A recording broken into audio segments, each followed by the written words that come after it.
This is Dr. R. Uglakunda Reddy, Associate Professor, Department of CSE, Institute of Aeronautical Engineering, College, Dundigal, Hyderabad. So, in this class, we'll see the discuss about that process and process structures. See, first, what is the definition of process? An instance of a running program is called process. Instance of running program. Or simply say, process is called as a task.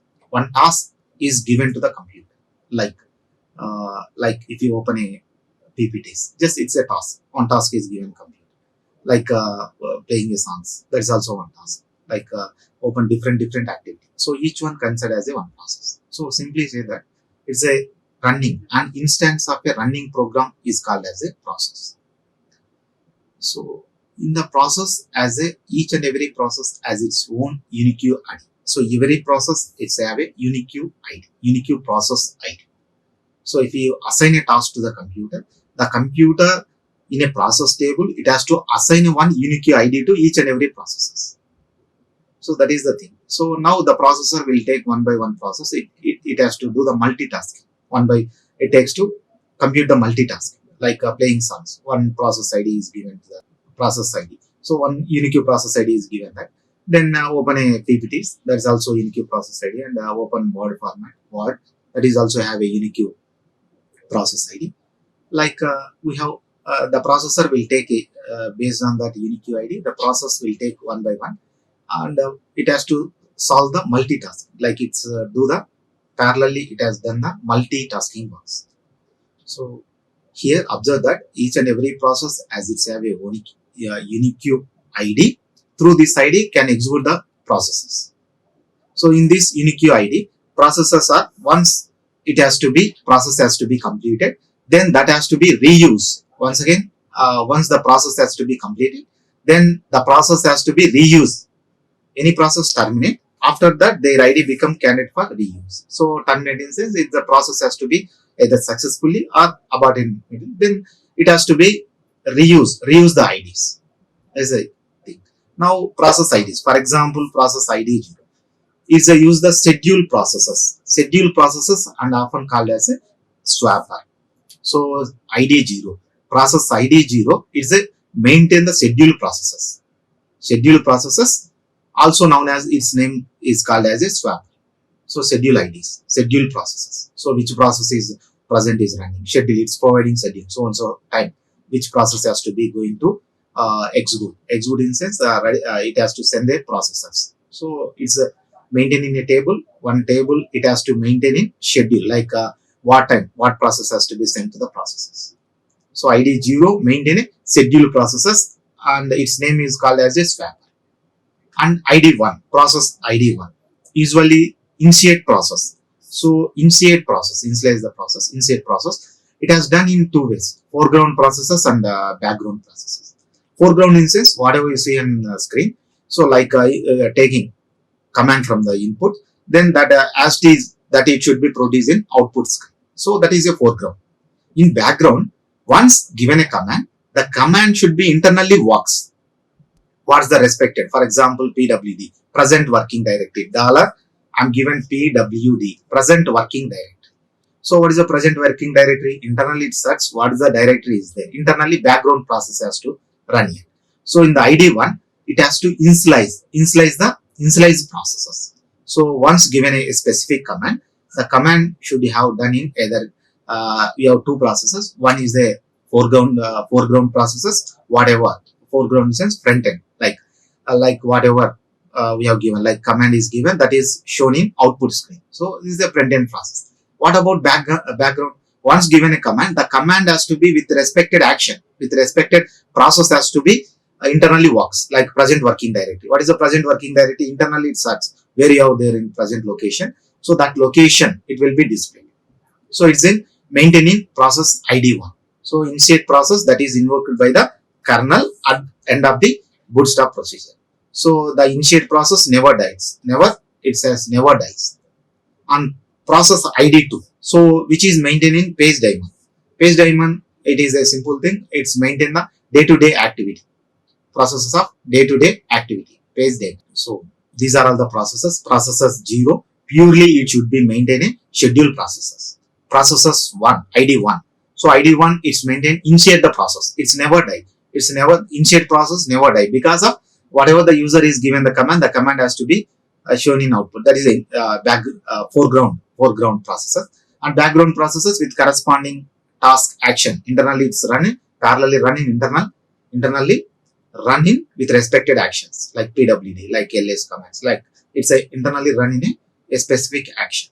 So that is the process ID1 which is declared to initiate process. Any process has to be initiate. This is invoked by the kernel at the end of the bootstrap procedure. It's never done. And third one which I have maintained ID2 which has maintained in a process page diagram. So page diagram, it's then maintain the day-to-day activities of the processes. These are all the three activities. Now, in addition, these process IDs, process ID 0, ID 1, ID 2, in addition this, it has to maintain other identifiers for every processes. So, other identifiers. Like what are the following here? What are the identifiers? Identify a process. You have to see here. Get PID. So, process ID of calling processes. Get PID. Now, simply taking the process ID. So, process ID of calling process. Whatever the process is called, just process ID of calling processes. Then get PPID, parent processes. Parent processes ID of calling processes. So it's used PID underscore T, get PPID of void. It's written parent process ID of calling processes. Next, UID underscore T, get UID. So real user ID of calling processes. So these are other activities. Now, get GETUID. So effective user ID of calling processes. Other one is GID, get GID. So real group ID of calling processes is another attribute. GID. So group ID, real group ID of calling processes. Get GID. So effective group of here. GETEGID. So it's a effective group ID of calling processes. None of the function has to return other, it's an error now. So none of these function has an error return. So if you successfully getting that, it's an effective group ID of calling process. See, process structures. Is a process structure contain the different attributes like process states, present state of a like running, ready, attribute, interrupt, like that. So these are all the process states. Process ID, parent process ID, file table, signal table, threads, scheduling, and other informations like process structures which have all these attributes. Process states, present state where the process is there, it's ready to running or wait for any processes. It's in process states, process ID, parent process ID, file table, signal table, threads, scheduling, and other informations. So this is maintaining processes structures. Processes structure contain all those attributes. All these attributes. Before discussion of process, we will see fork. Fork is nothing but a parent process can create many child processes by using the fork function. So for example, if you do one task, during that we have to create another processes, another process. We want to need another process. Then using a fork function, we have to create another function. For example, here process A. Assume that process A, it has to run one processing. Under that, it has to global variable with a corresponding code and then stack of actions. What's the action here?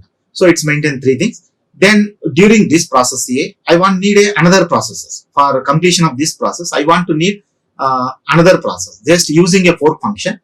Fork function means one process has to be created as another process by using fork function. Now process A need to another. Just use fork function. I want to create other process, that is the process B. So this process B, again I am run completion of my process A with using a process B, I complete my process. So that is using a fork function. They simply say here fork is just parent process has to be created as many child process by using the fork function. So process A may be one lengthy program. Now I want to run one lengthy program.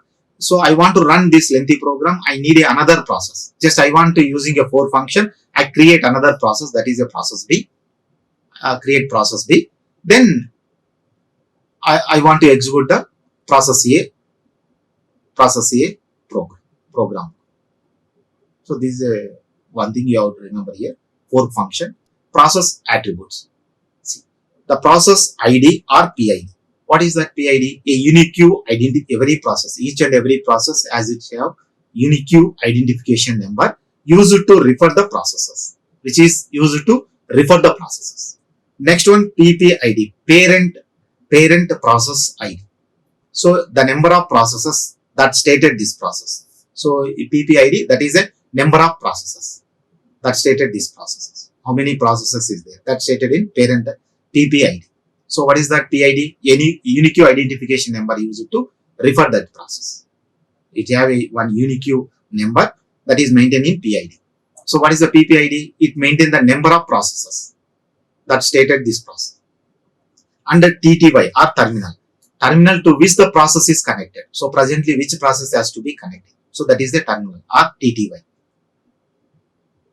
Terminal to which the process is connected. Next one. So RID, RUID and EUID.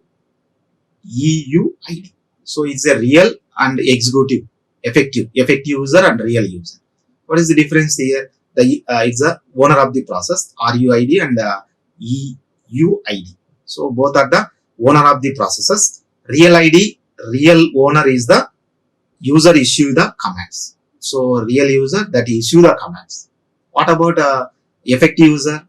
Determining access to system resources. What are the system resources are present are?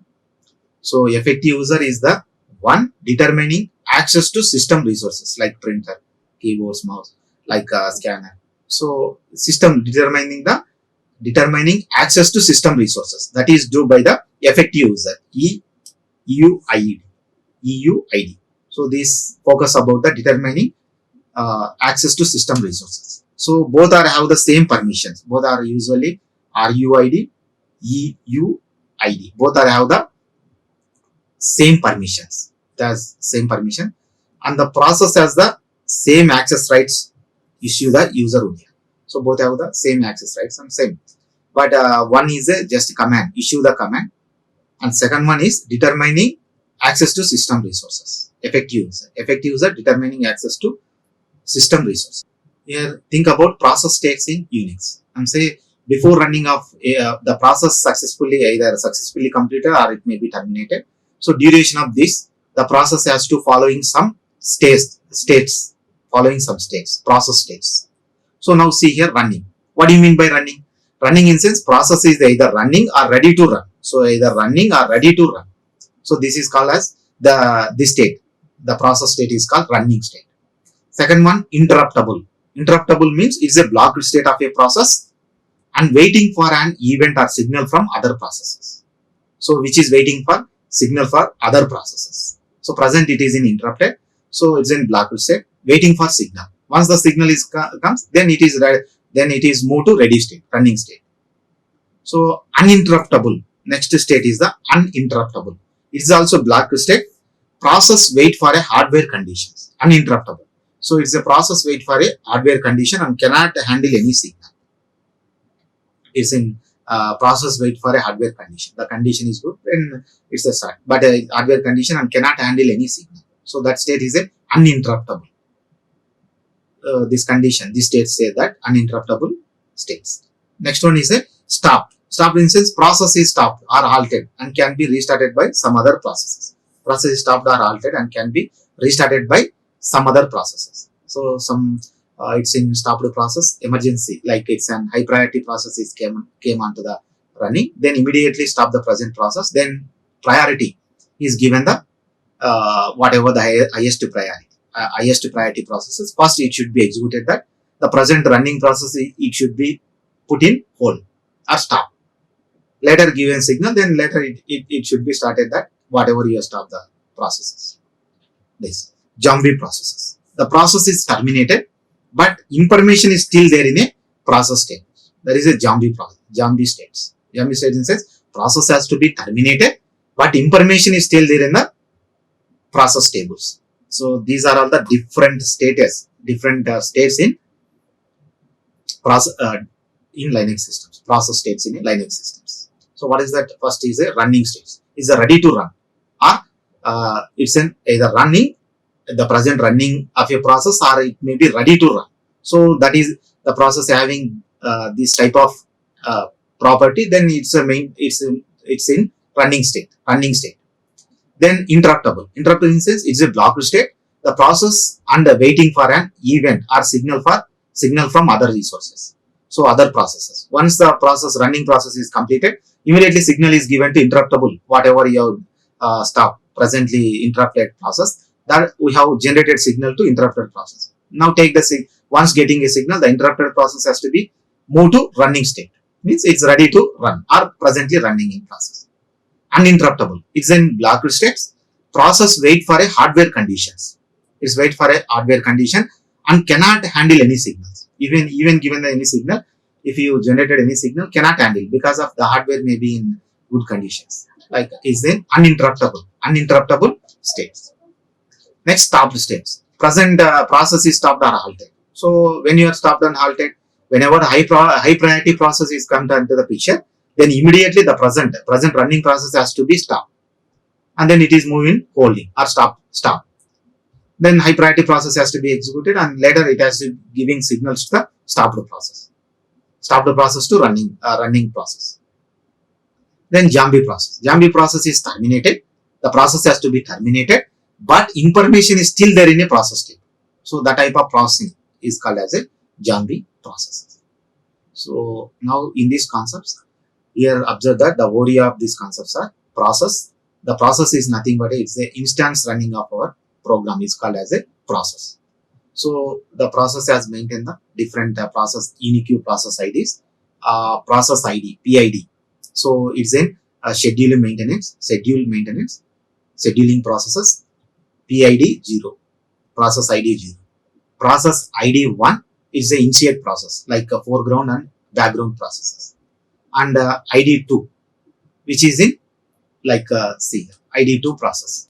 It's in maintained to page diamond. Page diamond in sense it's a activity, day-to-day activity. What are the presence of process day-to-day activity? It's maintaining day-to-day activities. Like from system started, bootstrapping to terminate the systems. Until that it is maintain the total activities, day-to-day activities. Now different attribute each and every process. The following that we have maintained different identifiers to identifying process. In addition that attribute, we have to maintain process ID. In addition to process ID, we have to maintain different identifiers.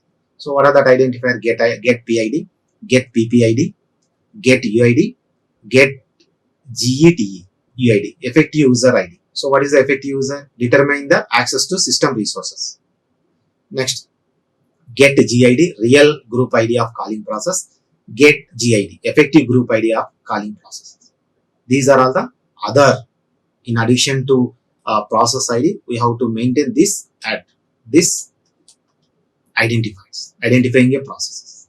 Next, process structures contains all these attributes: process states, PID, PPID, table, file table, signal table, threads, scheduling. These are all maintaining process structure. Now here, once you create a process, parent process has to create another processes. We use fork function. Then process attributes are process ID, PID. So what is that? It's an maintain a unique identification number used to refer the process. Each and every process has its own unique ID. Next one, parent processes, PPID, which is maintain the number of process IDs that stated this process. Terminal to which process has to be connected, which process is connected. Next one is UID or UID. So RUID, which is command, issuing a command, and EUID, this is determining access the system resources. So both have the same permissions, both have the same access rights, and these are all the different process states, running states. Present the process is ready to execute, then which is having in running state. Interruptible, whatever you have stopped. Interrupted a process, that interrupted process is maintaining in interruptible states. Uninterruptible means some due to hardware failures, even if you given a signal, it's won't to running. So that type of processes is maintained uninterruptible. Stopped process, emergency, like just we have to high priority process has to be executed. The present process has to be stopped.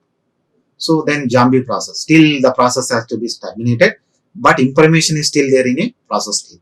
So these are all the process state in Linux operating. Thank you. Like, share and subscribe.